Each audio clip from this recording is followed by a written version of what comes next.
ଆଜିର କସ୍ତୁରୀ କାର୍ଯ୍ୟକ୍ରମକୁ ସୁରଭିତ କରିଛନ୍ତି ସାମ୍ପ୍ରତିକ ଓଡ଼ିଆ କାବ୍ୟ ଜଗତର ପ୍ରଥିତ ଦଶା କବି ଡକ୍ଟର ଦୀପକ କୁମାର ମିଶ୍ର।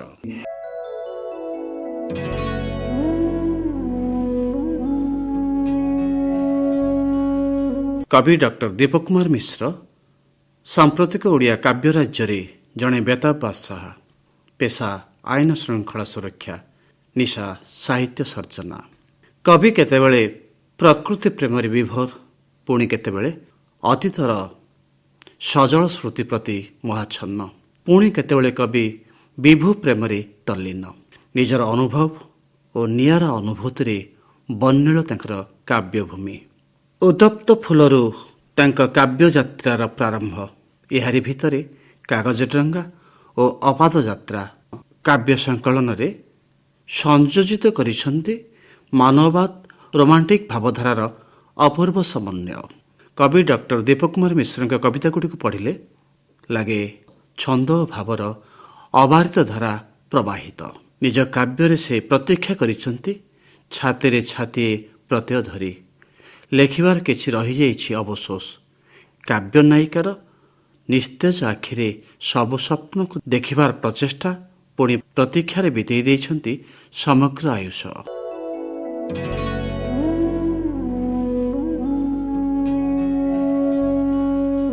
ମୋର ପ୍ରଥମ କବିତାର ଶୀର୍ଷକ ଲେଖିବାର ଥିଲା ଅନେକ କିଛି।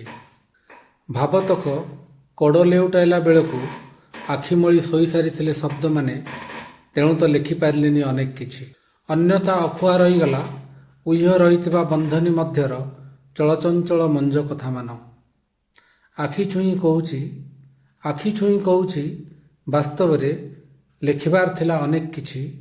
ଏଇ ଯେମିତି ଉଜାଣି ନଈରେ କେମିତି ଦେଖାଯାଏ ତୁମ ମୁହଁ, ଜ୍ୟୋତ୍ସ୍ନାର ପଣତରେ ଲାଜେଇ ଯାଏ ଆକାଶର ଜହ୍ନ।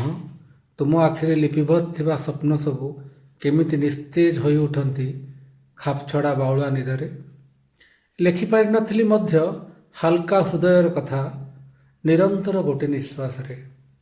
ଲେଖିପାରିନଥିଲି ମଧ୍ୟ ହାଲକା ହୃଦୟର କଥା ନିରନ୍ତର ଗୋଟେ ନିଶ୍ୱାସରେ। ଯଦିଓ ଉଛୁଳୁଥିଲା ଭାବର ସମୁଦ୍ର, ହଠାତ୍ ହରତାଳକୁ ଓହ୍ଲେଇ ଗଲେ ଶବ୍ଦମାନେ। କାର୍ଯ୍ୟ ବନ୍ଦ ଆନ୍ଦୋଳନର ଦୋହାଇ ଦେଇ ଦୂରେଇ ଗଲେ ନେହୁରା ହେଉଥିବା କଲମ ମୁନରୁ। ସତରେ ସତରେ ଦେଖାହେଲେ ତୁମେ, ବିଚଳିତ ହୁଏ ସଞ୍ଜ। ଦୁଲିକି ଯାଏ ଜୀବନର ମଞ୍ଚ, ନରମି ଯାଏ ମୁଣ୍ଡ ଫଟା ଖରା। ଅଟକି ଯାଏ କାକଳିତ ପକ୍ଷିଣୀର ସ୍ୱର। କଳକଳ ନଈର ମୂର୍ଚ୍ଛନାରେ ପଡ଼ିଯାଏ ଶୂନ୍ୟତାର ନିଃଶବ୍ଦ ପ୍ରବାହ। ଜିଭ ଲେଉଟେନି ବୋଲି ଭାବେ ତୁମକୁ ନେଇ ଲେଖିଥାନ୍ତି ଏକ ସୁଦୀର୍ଘ କବିତା। ଆଖିରେ ଅଳଙ୍କାର ସଜେଇ ଆଙ୍କିଥାନ୍ତି କଜ୍ଜଳରେ କୁହୁକର ନକ୍ସା। ଖୋଜିବାର ବାହାନାବାଜିରେ ପରସ୍ପରକୁ ହଜେଇଥାନ୍ତେ ଭୂଗୋଳ ଶୂନ୍ୟ ଭିନ୍ନ ଏକ ଦୁନିଆରେ। ସତରେ ଶବ୍ଦବ୍ରହ୍ମମାନେ ସବୁବେଳେ ନିରସ୍ତ୍ର ନିର୍ବାକ ତୁମ ସମ୍ମୁଖରେ। ତେଣୁ ତ ଛେଉଣ୍ଡପଣ ଆପଣେଇଥିବା ଭାବମାନଙ୍କୁ ନେଇ ଆଉ କ'ଣ ବା ଲେଖିଥାନ୍ତି ଯେ।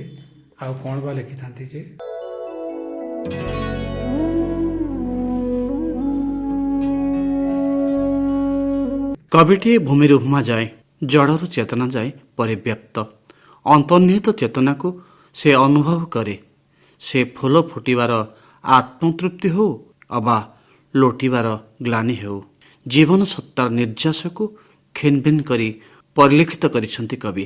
ପବନ, ଆକାଶ, ଫୁଲ ଫଗୁଣ ଭିତରୁ ସାଉଁଟି ଆଣିଛନ୍ତି ସଂଗୁପ୍ତ ମହାଚ୍ଛନ୍ନରେ ଉବୁଟୁବୁ ହେଉଥିବା ସତ୍ତାମାନଙ୍କୁ। ତେଣୁ କବିକଣ୍ଠେ ଫୁଟି ଉଠେ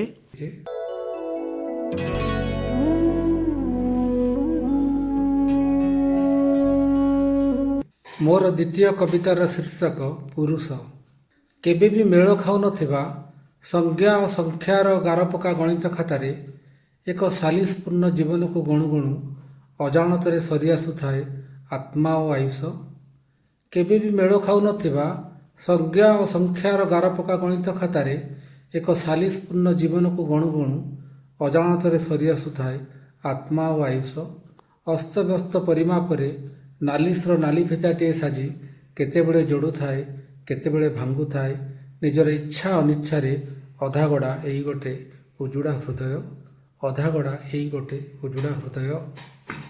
କେବେ କେବେ କାଠେଇ ଯାଏ ଚେତନାର ଚୌହଦରେ ଅନେକ ସ୍ମୃତିର ଚୌକାଠ ନିରୁଦ୍ବିଗ୍ନ ଦରୱାନର ଦାରୁଣ ଚିତ୍ରକଳ୍ପଟିଏ ପରି କିଛି ପ୍ରାକ୍ ପ୍ରତିଶ୍ରୁତିର ସ୍ୱୀକାରୋକ୍ତିର ଅସ୍ପଷ୍ଟ ଅକ୍ଷରର ସନ୍ଧିପତ୍ରରେ ଗତାନୁଗତିକ ରୂପେ ଠିକ ଓ ଭୁଲ ଗୋଲକ ଧନ୍ଦାର ଆବଶ୍ୟକହୀନ ଅନୁବନ୍ଧନରେ କାଳେ କାଳେ ଅନୁବାଦିତ ହୋଇପାରୁନଥିବା ଅତି ମାମୁଲି କବିତାଟିକୁ ହିଁ ତୁମେ ପୁରୁଷଟିଏ ବୋଲି କହିପାର ନିର୍ଦ୍ୱନ୍ଦ୍ୱରେ।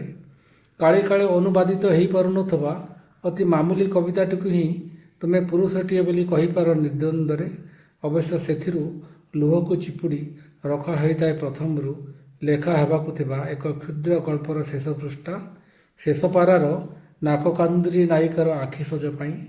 ବର୍ଷା ମନାସୁଥିବା ମନରେ ଅପେକ୍ଷାରତ ବିଳମ୍ବିତ ମୁହୂର୍ତ୍ତ ଗୁଡ଼ିକ ସତରେ ଖୁବ୍ ଯନ୍ତ୍ରଣାଦାୟକ। କାରଣ ଝରୁଥିବା ବର୍ଷା ବିନ୍ଦୁକୁ ପାଥେଇ କରି କଦବାୟ ଅଶ୍ରୁସ୍ନାତ ହେବା ନିଶ୍ଚିତ ରୂପେ ଏକ ସୌଭାଗ୍ୟର କଥା। ହାର ସ୍ୱୀକାର କରୁନଥିବା କେଶ ଓ କତୁରୀ ମଧ୍ୟରେ ଯେଉଁ ଲଢ଼େଇ ହୁଏ ନା, ସେଥିରେ ହାରିଯାଏ ଯୁଗେ ଯୁଗେ ମିଛ ଦର୍ପଣର ସତ ଛବିଟିଏ। କର୍ତ୍ତବ୍ୟବୋଧ ଅନୁଶାସନର ଶକ୍ତ ଛାଟରେ ବିନା କାରଣରେ ବାରମ୍ବାର ନିଲମ୍ବିତ ହୋଇ। ପୁରୁଷ କହିଲେ ତୁମେ ବାସ୍ତବରେ କ'ଣ ବୁଝ କେଜାଣି? କେବେ କାନ୍ଦୁ ନଥିବା ହଳେ ଆଖି, ନା ଶୁଖିଯାଇଥିବା ଲୁହ ଉପନଦୀର ଅସାମାନ୍ୟ ଆତ୍ମକଥାଟିଏ।